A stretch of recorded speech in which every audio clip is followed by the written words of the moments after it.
Good evening, everyone, and welcome to another edition and the sixth episode of Limerick Junior Soccer Focus with myself, Adrian Finnin, and joined once again this evening by Aidan Ryan. Aidan, nice of you to join us once again. Take time out of your evening. Thanks, Adrian. Great to be back. I'm afraid to bring the news what you already know about, Aidan. They say that romance isn't always dead, but cup romance is certainly dead, especially if you talk about the Munster Junior Cup anyway. And not one shock, and I suppose maybe one or two close games, but, relatively plain sailing for all the Premier sides. Yeah, I'm giving up on romance now, Adrian. I've been married for 3 years, so that's the end of that. Yeah, listen, it was one of those weekends, and in fairness to the Premier teams, Adrian, you got to take your hat off to them. The possible shocks that were there, the Premier teams made sure it didn't happen. Did a professional job in the games on Sunday. I was at one myself. I was down at Ardlunkard and Regional. Ardlunkard, well on top the first 15 or 20 minutes. Adrian had 2 or 3 fantastic chances to score. Didn't take those chances. Regional 2-0 up by half time. To be fair to Keith Cowley, the manager of Ardlunkard Villa, got him going again for about 15 or 20 minutes in the second half.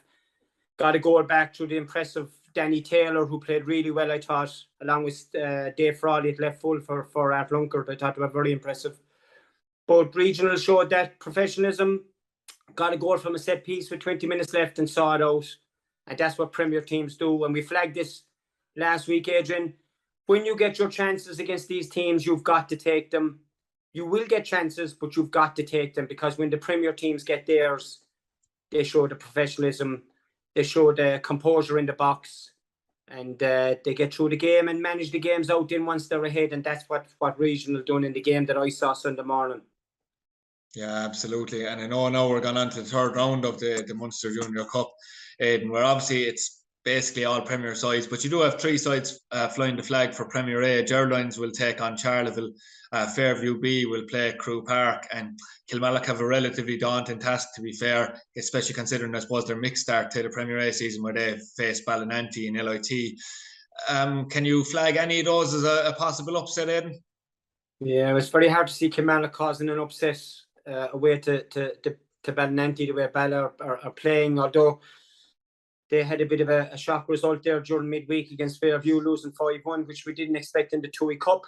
But having said that, you'd expect them at home especially to come through that game. Crewe Park, Fairview B, Fairview have a lot of young players playing, a lot of fitness levels that are good there. Possibility of maybe something happening there, but Crewe Park have a lot of experience. Got through their game on Sunday, which I believe you had a look at against Crewe Park and Carberley. So possibility something there. The other tie was Geraldines and Charleville. Yeah, and listen, Geraldines are having a fantastic start to the season, doing well in Premier A. Have a bit of experience in there, a nice blend of experience and some young players. I see Ken Connolly scoring a lot of goals up top for them. He's only a young lad. Charleville kind of blowing hot and cold. I saw him a couple of weeks ago against Coon. I thought they played really well. Didn't saw him against Janesborough. Didn't see him getting anything out of the game. So listen, that'd be a sticky tie for them. Yeah, definitely. It'll be interesting to see what happens in that third round of the Munster Junior Cup. Aidan, it didn't take too long in general, but we had our first disgruntled onlooker maybe to the podcast last week. And when I say Darren O'Gorman, someone who you would be fairly familiar with from his time with Nina. I know he had some battles, especially when Nina first came into the Premier originally. But he was, I'll read this out to you, I suppose, just while we have it. But he was saying, when we were talking about reducing the teams, you did say that maybe reducing the teams in the future would be the way to go in the Premier. But he said, and I quote, "Reducing the teams in the Premier League is an elitist mentality designed to keep the status quo. At least now, any of the bottom 6 teams have a lot of points to play for. With more teams not in the Premier, it would give the top teams an easier avenue to decimate teams further." What do you think about that?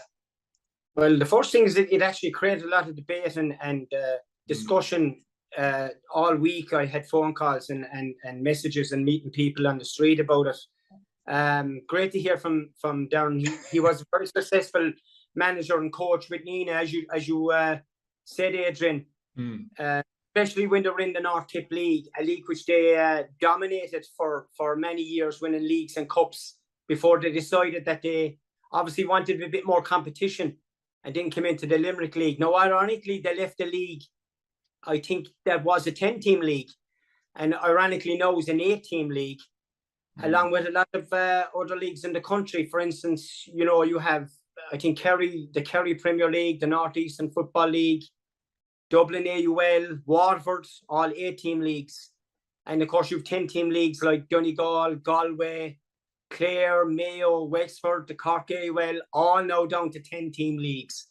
And if you look at some of those leagues, Adrian, especially in the last 4 or 5 years, look at the improvement in their standards. Now, not all of them have improved, but certainly if you're going by say the Connacht Junior Cup, Munster Junior Cup, FEI, you'll be looking at Waterford, Wexford, and Galway, I think, especially, where the standards have improved within that league, because there's various teams coming out and getting long runs in the cups. I just think it helps the standard. I mean, at the moment, like if you're going to talk about an elite league, sure, the minute the league splits, we have an elite league. We have 6 teams up there, and you have an elite league. My suggestion originally was a 10-team league with 1 up, 1 down, and you have 1 going into a playoff with the second team in Premier A. I just think it's going to improve standards. I mean, if you're going to be down in the bottom 6, Adrian, and your attitude is, well, we'll have loads of points to play for, and all the teams can take points off each other, should be better off staying in Premier A if that's the case, And I mean, if Darren's point is an elite league, surely the whole point of teams coming up is to play against the very best. I mean, you have a situation at the moment, Adrian, where, for instance, if Arklunker Villa, and we've spoken about them, and we've spoken about Newport and Geraldines and them, next year they could be promoted to the Premier League, but they mightn't get to play in the Fair Green or in Pike Rovers ground, because they could be drawn at home to them in the first round of the league, and consequently not get to play them in the best some of the best fields in the country. Surely the whole point of your league is that you go up there and compete. And if you feel that it's unfair competition in terms of elites, well, if you look at the league over the last 5 or 10 years, Adrian, there have only been 2 constants really in the top 4 in terms of being up there in the league. Certainly Pike would be one, and the other would be maybe Janesborough. Now, other teams have filtered in and out of the top 4, like Crewe Park, who came up and actually won the Premier League, did they not, a few years ago, and have proved it can be done. You come up from the first division at the time when they came up, and you do your apprenticeship, you do your few years, you bed in, and then you make your play for it, and they proved you can do it. But you have teams like Regional, Crewe Park, Bala, even Fairview, the great Fairview, the last few years, who have struggled. All these teams, Regional, Ashling, have filtered in and out of the top 4. So it's not a question of having the same top 4 there every year. It just doesn't exist. Yeah, I suppose a lot of people were talking during the week. You mentioned, and it was good to see that it got a lot of debate between people, but a lot of people were talking about maybe, incentives that are provided by other clubs. I don't really want to get into that, to be honest with you. But I suppose, do you take the point really, Aidan, and you would have been one of the managers at a time maybe that would have had to pick, like I always remember people talking about Dermot Finnin, that, he didn't even have to recruit players by the end of it with Fairview. He almost had to turn people away from training sessions because it was like trials with 30 players because they all wanted to play. I assume you probably had that kind of situation with Janesborough yourself. Do you take, I suppose, Darren's point that if you had less teams, maybe maybe like 2 or 3 teams less in the Premier, that those clubs would be decimated even further if they were to drop down to Premier A by teams in the top 3 or 4 or maybe even 5 of the Premier Division? Yeah, you listen. It's the nature of the game now, Adrian, that you're going to get player or managers and coaches that are going to go after the best players in the district league, in the Premier League. I suppose it does go back to your point, maybe even a couple of weeks ago, where you said maybe players need to take more ownership of their own decision making with clubs. Absolutely. Players can take responsibility themselves. I mean, if you're doing a pre-season with what we call one of the top 4 or 5 clubs, you know yourself there's going to be anything from 20 to 26, 27 players there pre-season. So you're going to know where you stand by the start of the season. There's no point staying there if you don't think you're going to get into the 20. And if you get into the 20, your job is to get into the 11. You know, and look, I just feel if the league tightens up to 10 teams, I think you'll have a better spread of players. I think players will look at the bigger picture and try and find a club where they'll settle in. Look, I'm going to hit at the elite thing because, you know, obviously Darren feels that, you know, clubs are using incentives to get players to go to the top 4 or 5. But that can be levelled at anybody. I mean, he made a point that the last 6 or do the bottom 6 or 7 teams pay players. He hardly thinks so. But like, what constitutes paying a player? You know, I mean, if you have a player, Adrian, and he's in college up the country in Carlow IT or something, and he makes the decision that he wants to come down and train with his club once or twice a week, and he's prepared to do that because he loves his club and he loves what's going on and he's prepared to put in the effort. And the club comes along and decides to give him 20 euros a week. You know, does that constitute paying a player? Because, you know, or does it constitute the club saying, listen, we appreciate the effort you're making, that you're coming up and down from say Carlow ITC, or you're coming from Galway to train with your club. You know, 20 euros a week, 40 weeks a year, that's 800 euros. Is he paying a player? Are they paying the player? You know, so you have to be careful what stones you throw at clubs as regards things like this. And it's for another, it's a big debate, and probably, like you say, for another program. But you have to be careful when you're throwing stones at clubs with things like this, because you know what? All clubs at some stage in the Premier League, Adrian, have looked after a player in some form or another. Yeah, absolutely. And as you said, it's one of those that could be an hour-long program, if not more, for us to make it. And so I suppose we better move on from that. But you know, there's a huge weekend in general. We've the return now, Aidan, of the Premier. You know, and a lot of fixtures, we'll say, in the Premier. Just to give a few. Firstly, actually, Thursday evening, tomorrow evening, there's another Tuohy Cup game between Regional and Ashling. Now, they played each other very recently in the league, which was only a week and a half ago, when we were only talking about last week about Shane Stack's goal with the bootless Shane Stack with the goal with the right foot.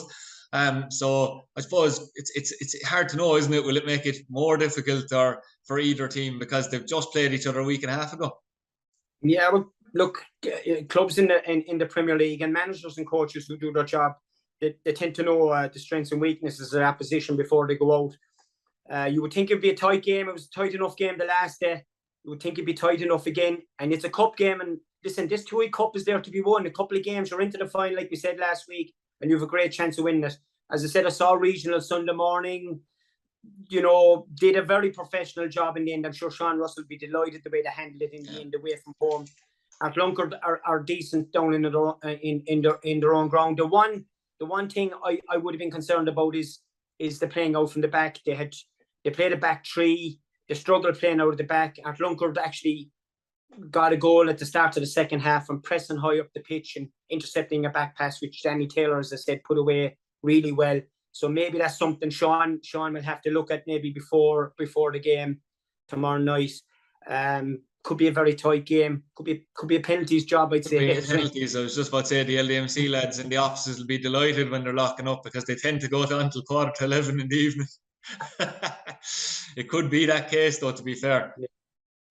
Yeah, it's the Tuohy Cup is said Fairview Rangers as well. I mean, that was a huge win, Aidan. I suppose it's something we have to tip on. One person who really made an impact as well, Adrian O'Connor. I mean, to play for your country on a Wednesday night in the north in Dungannon, you know, take part in the win, come down and score 2 goals. Someone says a hat trick. I know Jason Cross probably got the last touch for one of the goals, but also hit the crossbar, had a huge impact. Didn't play in the game actually when Ballinanty ran riot. So, you know, he was a huge addition for Paul Danaher, and revenge was definitely sweet for them on the night. Absolutely. To win the game. First of all, to win the game, Adrian, but to win it in the manner they did, really did a great job in it. I saw a few of the goals. A few of the goals were set pieces. which is a huge part of the modern game now. Ballinanty didn't deal well with some of them, and having said that, Fairview will be delighted how they executed it. AJ O'Connor just shows the character of the lad, you know, to play 2 games in the space of that time and to contribute to the club the way he has and to play the way he did. Absolutely fantastic. And listen, he's a great lad. And we flagged it already last week. He's super fit. You know, he can play anywhere for the team. And he's a great asset to Paul Danaher. And they'll be delighted with that now because it gives them a rich vein of confidence. And they did recover after the initial league game, Adrian. They won a few games after that, albeit many games they were expected to win. But you still have to go out and beat what's in front of you. And they've come along now and they're into the next round of the Tuohy Cup and they'll be looking to win it. Yeah, absolutely. I suppose on the Bala side of things, you know, it's funny how things can change in junior, the inconsistencies, because as you said, Fairview got a couple of goals from set pieces and they were absolutely hopeless from defending set pieces in the reverse fixture in the league. But Ballinanty probably made a few more changes than we expected, and they played maybe a few more players, like Eddie Burns wasn't starting the game, James Fitzgerald wasn't starting the game either. There's a couple more I'm probably missing out as well that I can't think of the top of my head, but probably a couple more changes than I expected, but still Dave Dunphy would have expected maybe a bit more competitive, a bit more of a competitive game. Well, he certainly have learned a lot about his squad after that game, Adrian. I was surprised with all the changes. Well, I have to say, we flagged maybe they might try 1 or 2, but they did play a bit more than we thought. So very disappointing for him, and he'll have to go back to the drawing board as regards that. I was a bit surprised as well because they had a cup game on Sunday, and maybe you would have, with no disrespect to the opposition, you would have expected maybe them to play a stronger team against Fairview, but they didn't go that way. And listen, ultimately they paid the price. But the fact that you're 2 goals down after 10 minutes, Adrian, means you're chasing the game, means you can't afford to make another mistake. And if you do, you're really up against it. Yeah, absolutely. And another cup competition which takes place Sunday is Saturday actually as well. 4:30. St. Michael's host Pike Rovers in the quarterfinal of the Munster Champions Cup. I know that's a trophy we've discussed. That's, you know, another trophy to win, really prestigious trophy, to be fair, for a junior club in Munster. Admittedly, I don't have an awful lot of knowledge now about St. Michael's, particularly this year, maybe even last year. Aidan, I know you have a bit more knowledge about them than myself, but both sides will be eager just for the rivalry against each other alone of both, you know, and the prestige of winning such competition will be eager to get this one won. Yeah, and again, I feel it's a bit like the Tuohy Cup, but it's a competition that is there to be won. A couple of matches, you're into a final. I think Bowden will play a strong team Saturday. Bit of a changing at the guard at St. Michael's. Adrian, James Chalky Walsh no longer the manager after all the years, and what a successful time he had there. Tis Adrian Walsh now and Johnny Crimmins that are looking after the team. They still have that experience there, Adrian. Higgins and Breen are still there, but you also have junior internationals, Shane Ryan, although I think he might be carrying an injury at the moment. I know Jimmy Carr is back in the team after a recent injury, and I think he's been picked for the squad for the next tonight. Yeah, back in, and Jerry Davis is obviously a great lover of Jimmy, and he's a fantastic player. They'll still be very strong, very consistent all the last 2 years, obviously winning tip leagues and tip cup. But Pike are equally slow, and they've been kind of going under the radar a bit this year so far. Adrian Pike, Robbie's doing a very good job. They've only played 5 or 6 league games. They've won them all. They haven't conceded a lot of goals. I think they'll be looking forward to the fixture. I think the problem they'll have eventually, as I said, the thing that would concern me is what they have up front with Conor Lang not being available, and obviously have Neil Collin, Kevin Barry maybe to grab a few goals from, and he'll need, if he's starting, he'll need to be at his best against St. Michael's, especially with Chris Higgins and Paul Breen in the St. Michael's rear guard. Yeah, certainly Cook Park has been a death knell for many a Limerick side in the past, that's for sure. And there's 4 games, Aidan, in the Premier League as well. Starting with Saturday evening, 7 o'clock actually, Fairview Rangers play Crewe Park. Now, we mentioned that Crewe Park have a couple of games in hand, and they'll be, you know, chomping at the bit, I suppose, to get into the top 6, you'd imagine. But, you know, on current form with Fairview, it's hard to see past Fairview at home in this one. Yeah, absolutely. You'd expect Fairview to take the 3 points here. They're playing really well at the moment after coming back after that Ballard defeat, scoring a lot of goals. You have that threat with those 3 that we flagged before, and you've also Jack Arrow there now giving plenty of competition to those. My concern, I suppose, like I said before, is the back 4. But they did really well last week against Bala, midweek against Bala. So you would expect them to go out and give a good performance and maybe get to 3 points. I saw Crew Park against Ballinanty, Adrian, and I was concerned by what I saw. I didn't think they played really well, didn't get out of their half. A lot of the players didn't look fit, didn't have a lot of pace on the pitch. So it's going to be a big task for them to go up there and try and get a result. I'd expect Fairview to get to 3 points. A huge loss for Crew Park that maybe has went under the radar a tiny bit is in the engine room with Adam Frahill. He hasn't been available for him all season, but as you said, that energy and that pace that you'd need, even the likes of himself, he would have been a huge addition, but I believe he could be out for the long term as well, so they will have to plan without him for a good while.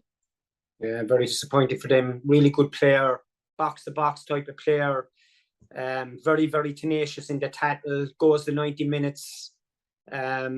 He'll be a big loss to them, and like you say, he has a bit of pace about him. He's very fit, but they have a few other lads there that they could put in. I haven't seen him in the team lately. I don't know if they played against Carbery now during the week. Young lads like Keane Lynch and them. You'd like to see them getting more regular football, and you think in terms of their fitness levels that they'd be an asset to the 11.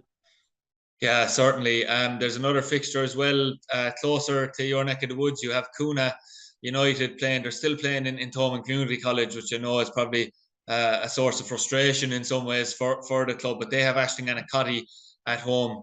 I suppose on form, Aidan, again, very hard to see past Ashling and Akotty in this game. It's going to be hard to see how Kuna can stop the attacking flurry from Anacotty. Yeah, Kuna have done well in some of the games that they've played against the top 4. Adrian, haven't they? I think it was 2-1 against Fairview, lost 1-0 at home to Pike. Yeah. And we said there's loads of positives they can take out of it, but there's no points. And when you're in the league, it's about getting points. Again, very hard to see them getting anything out of this game. I think Shane Clark has returned to the Ashling team on Sunday. So he's going to be a huge threat. Adam Foley, Liam Quinn, lots of goals in that Ashling team, and lots of goals as well from set plays, because you've the likes of Tony Whitehead, you've Rishkoff, probably Thomas Clark. They'll be a major threat from that. Kuna weren't great at defending set pieces in the few games I saw. So again, huge task for them. I think they've lost, 5 out of the 7 games? They've drawn 1, lost 5, haven't won a game on the pitch. So that's for them. They'll be doing well to get a point out of it. Again, you have to expect Ashling to go away from home and get to 3 points. Yeah, one team that Kuna did pick up a point against was Munster. It's the only solitary point that both teams have picked up this year, and it's been a very tough start. I know Munger's host Nina. Now, Nina beat them in the Munster Junior first round in 2-0 only a couple of weeks ago as well. We've spoken about it already, how tough a year it's been for Richie Burke compared to last year, which was his first season. I suppose in some ways a kind of a second season syndrome for the manager rather than and maybe the team as well, but certainly for the manager. And missing the likes of Cullen Barrett, who was definitely their best player from what I saw, and obviously we mentioned Keane Barry leaving as well, so they're 2 probably factors for it. Considering Nina's form, going into this game, and the fact that they have shown, and clearly from speaking to Killian Fitzpatrick, shown that ambition to get to the top 6, this is a hard one for Munster, but in one way, Richie Burke might be looking at it as a possible way where there could be a turning point for their season with a home win. Yeah, and they have to be looking to win and pick up a win at some stage. A bit like Kuna, Adrian, I think they've lost 5, only drawn 1 out of the 7, and obviously got the points off the Prospect game. So, they need to pick up a win at some stage. It's very hard to put a finger on what's gone wrong for Richie so far this season after having such a very good consistent season last year. The team has been a bit inconsistent in terms of selection. He did bring in the experience of Alan Harkin and Donny Curtin in there, although they haven't played. I've been watching the squads; they haven't played regularly. So it's again another tough task. Nina doing really well. I suppose I did my bit of Nina bashing earlier on in terms of talking about Darren's comment. But Nina have been absolutely fantastic so far this season. 1-4, drawn 2 is it? Maybe lost 2. Really, really good form, and put it up to the teams up at the top of the table. So Killian Fitzpatrick is doing a good job there. Looks like he's a lot of youngsters and a lot of work going on the training ground. And listen, that's what Richie Burke needs to do now, is just get people on the training ground, work your hardest, formulate a team pattern, and see can you pick up a win. Be a really tight game. Nina on form, look, the form team that they should pick up the 3 points. Could be a draw maybe, you know. Richie could do enough to get out of it. I know that when Killian, and in fairness to him, he's always on the first to give me team information, as I said before as well, and a very enthusiastic manager. But he did say to me that, you know, he's happy with the age profile and that he does have a lot of players under 23 playing, and he feels like he's trying to build something there. I suppose his main aim, though, obviously would be to get to the top 6, but his main aim, and I know from speaking to 1 or 2 people involved in Nina, they felt that you might have been a tiny bit harsh about their performances in the top 6. They felt like the way you were talking and the tone of your talk, Aidan, was that they had lost 4 and 5-0 every game, but that they had run teams a lot closer and got draws. But I suppose your point of view is you still haven't come out with the points, which you've said a few times on the show already. Yeah, moral victories don't give you any points, I'm afraid, Adrian. If you want to win a league, you've got to be consistent to win it. If you want to go up high in the league, you've got to be consistent to pick up points, even if it's a point during matches. In reference to what I said about Nina, I also did say that they were very competitive with the team, especially towards the end of last year. When they were playing them, they were as competitive, say, as regional were. But I've made it, there's no doubt, and we flagged it last week, that there has been an improvement in them. And the age profile is great to see. I know Killian has been working hard on that. But also, I think they're blessed with a bit of experience, Adrian, which will help them, like Brian McGee. I think Mark McKenna is still there. And I've referenced Ryan Gilmartin is back in the squad. I've seen his name in the squad at regular intervals. And that will help the younger lads develop their game. I was speaking to Ray McMahon recently, actually, about Nina's performance against Ballinanty in the league, and he referenced Nina as one of the best teams they played this season. So, in fairness to them, we'll give them a bit of toffee tonight, and we'll see how they get on Sunday against Mungers. I'd say they probably would prefer if we didn't, because it's probably the kiss of death. I know Richie Burke said to me that anytime he talks to me, his team go on a winless run afterwards, so he'll try not to.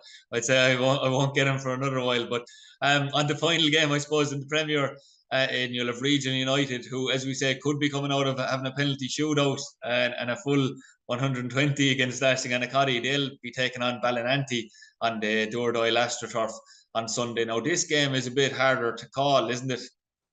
Very, very hard to call. I saw Regional on Sunday and thought this out the game really well. Had a dodgy 20 minutes at the start.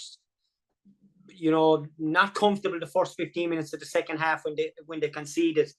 And I definitely have a concern about their playing out from the back, which I know is a trait of Sean Russell. He wants his teams to play out of the back, and it's very admirable. I wonder where he got that from. I wonder where he got that. Exactly, because listen, Martin's teams used to play fantastic football out from the back. But it's football that can be counteracted, Adrian, if you press at the right time and in the right areas and maybe at the right players. And in fairness to Lunkert, they did it a couple of times and caught them once and nearly caught them once or twice more. But it's admirable that Regional are doing that. And listen, if they perfect that and they can do it, more luck to them. And that's the way they want to play, and he's trying to perfect that. It'll be a tight game. Balla press high up the pitch, have a lot of energy, a lot of players with good feet, very good squads. As I said, Regional at times Sunday were really good. Ross Fitzgerald in the middle of the field, directing the play, raising and downing the tempo when it needed to be. Pat McDonough scored a really good goal, really good individual goal. Have a lot of talent in that team with Owen Duff up front, can play in front, can play in behind. It'll be a tight game as well. I think Regional are on 15 or 16 points today. Yeah. Maybe a couple of points ahead of Balla. These are games really, if you have aspirations of winning the league, especially, I would assume that David and Ray McMahon, David Dunphy and Ray McMahon have aspirations of winning the league. These are games you need to be winning. Drop points to Nina, drop points to Pike. Was there another draw in there somewhere as well, maybe, for Bala? So, you know, if you have aspirations to win a league, you can't be falling further behind. Really need to be making a statement and going out getting the 3 points there. For Sean Russell, listen, he's doing really well with the team at the moment. Has a nice pattern of play, as I said. Again, very, very tight to call, Adrian. Really hard to call that game. You'd expect Bala maybe to scrape it, maybe get to 3 points, you know. Yeah, absolutely. And as we were discussing regional and Ballinanty on the AstroTurf, it just brought memories back of only 2 hours ago, which I thought I blocked out. But we have the FAI Cup second round draw, Aidan, where, you know, we've only found it out a couple of hours ago, but I found it out in my own team's group chat first before I found it out through the league. But my own club, Corby United, have been drawn away to regional on the Astro. And to be honest with you, you know, you talk about cup romance, and I did say I like playing against the top sides. I'm not so sure. I would have probably preferred to play regional on the grass at home because, you know, just to pick out an example, I do always remember playing with my old club, Castle Rovers, back in the day against regional. And you know, I sometimes often foolishly fancy myself as a bit of a, you know, attacking full back, and I made a kind of a forward run.